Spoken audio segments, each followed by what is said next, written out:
E aí, pessoal, tudo bem? Depois de um dia que o Brasil testou nossa saúde cardíaca, a Copa do Mundo segue e ainda bem segue para o Brasil também. Afinal, hoje vamos descobrir o adversário do Brasil nas oitavas de final. Será do confronto entre Costa do Marfim e Noruega. Vencedor pega o Brasil. Mas não somente, também teremos a toda poderosa França enfrentando a Suécia. Vencedor pega o Paraguai na próxima fase. E também teremos o confronto entre México e Equador, o único entre seleções latino-americanas nessa fase da competição. Vamos falar de jogo por jogo e na ordem dos acontecimentos de hoje, né? Primeiro temos um Costa do Marfim Noruega, que acho que tem tudo para ser o melhor jogo do dia de hoje, porque tem uma seleção bastante qualificada, bem treinada pelo Emerson Faé no lado da Costa do Marfim, e assim como uma seleção que tem um estilo de jogo bastante incisivo quando quer jogar, né? Vale lembrar do papelão que a Noruega fez contra a seleção da França na última partida, em que colocou o time inteiro reserva, poupando para este jogo, há de ser dito. Enfim, agora tem também uma máquina, um cara que dá medo em qualquer um na figura do Haaland. É um jogo de duas seleções que, no caso da seleção marfinense, muito bem organizada defensivamente e que tem um ataque muito potente, com pontas dribladores, pontas ousados, que podem dar muito trabalho para os laterais da seleção norueguesa, que não são laterais defensivamente mais qualificados, né? Principalmente se o Rierson, por exemplo, não jogar, que é um cara que é equilibrado defensivamente e ofensivamente. A gente sabe que o Rierson saiu machucado já na partida contra Senegal. Mas enfim, a tendência é de que nós temos, por exemplo, Pedersen e Moller-Wolf, né? O Moller-Wolf é um cara que é menos móvel, ele já jogou como zagueiro durante a carreira, mas enfim, será que o Moller-Wolf aguenta o Diallo, aguenta Bazuma Nachouré, o Arri, e principalmente do lado esquerdo que o Pedersen vai ter que enfrentar Diomandé, que é um dos grandes dribladores do mundo hoje. É uma situação difícil. Agora, a defesa da Costa do Marfim, que até aqui foi pouco vazada, né? Só tomou gols da Alemanha, por exemplo, vai ter que enfrentar o colosso, que é Erling Haaland. E aí, aquela história, a seleção norueguesa vai tentar abrir essa defesa com a sua estratégia de colocar o Sørloth como um cara para desviar a atenção, né? Que o Sørloth é um cara que, se você não prestar atenção, ele vai fazer os gols, mas se você realmente bloqueá-lo, você deixa de bloquear o Haaland, né? Então, um jogo que tem tudo para ser de muita trocação, uma partida que imagino que comece um pouco mais estudada, mas que as duas seleções, imagino eu, marcam, né? Eu penso, por exemplo, que muita gente está apostando na Noruega como a seleção favorita. De fato, a Noruega tem um time bastante qualificado, mas a Costa do Marfim é um time bastante organizado e que, desde que foi campeã africana, né, em 2024, melhorou bastante, né, como time. Surgiram novos jogadores, surgiram novos destaques, e o time em si criou uma liga que ainda não tinha. Então, eu vou apostar numa vitória da seleção marfinense e por um placar bailarino. Vou colocar 3-2. E 3-2 na prorrogação. Pois é.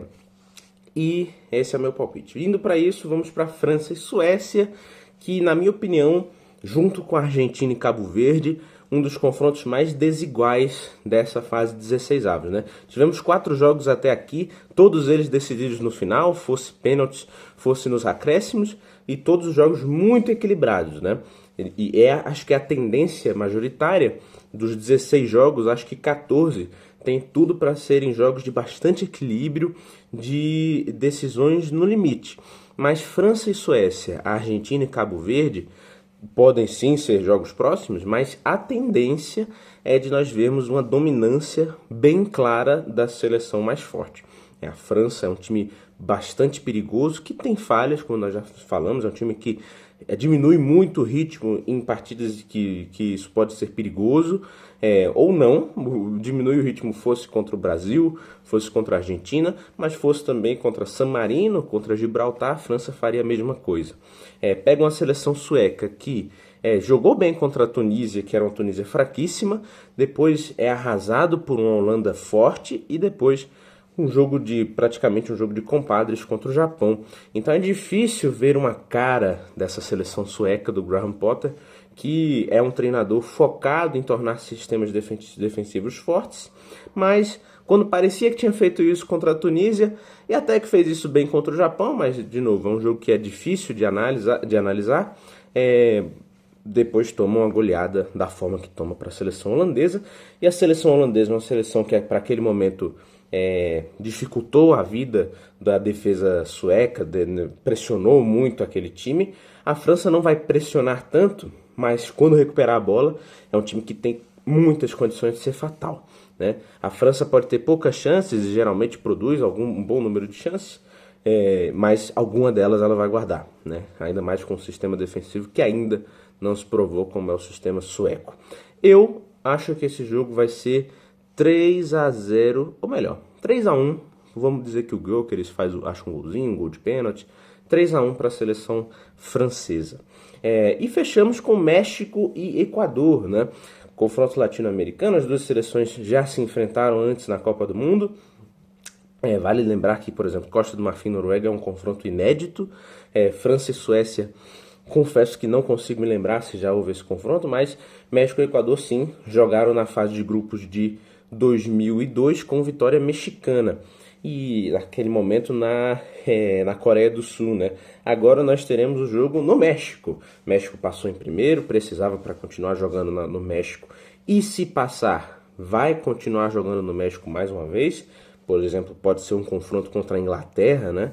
E aí a torcida vai ser muito importante para essa seleção mexicana, que até aqui é muito bem treinada. É um time bastante intenso, um time que sabe quando acelerar e que tem uma defesa bem postada, um goleiro que vem se provando, no caso do Raul Rangel.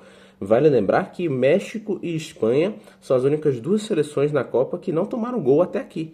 Nenhum gol sofrido pela seleção mexicana, que também venceu todas as suas partidas. É verdade, num grupo acessível, um grupo que tinha Tchequia, Coreia do Sul e África do Sul, mas vai pegar uma seleção equatoriana que conseguiu um grande feito ao vencer a Alemanha naquela partida que a classificou, mas é um time que tem muitas desconfianças quando se fala do seu ataque, né?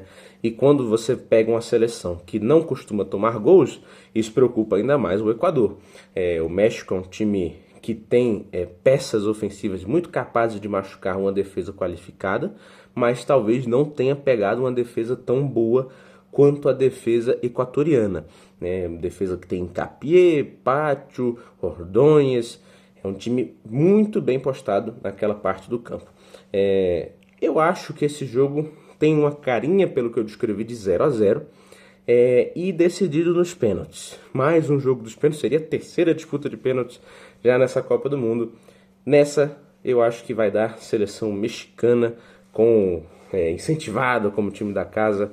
Acho que vai ser 5-4 nos pênaltis. É isso aí, pessoal. Deixe seus palpites aqui para participar do nosso bolão e até a próxima.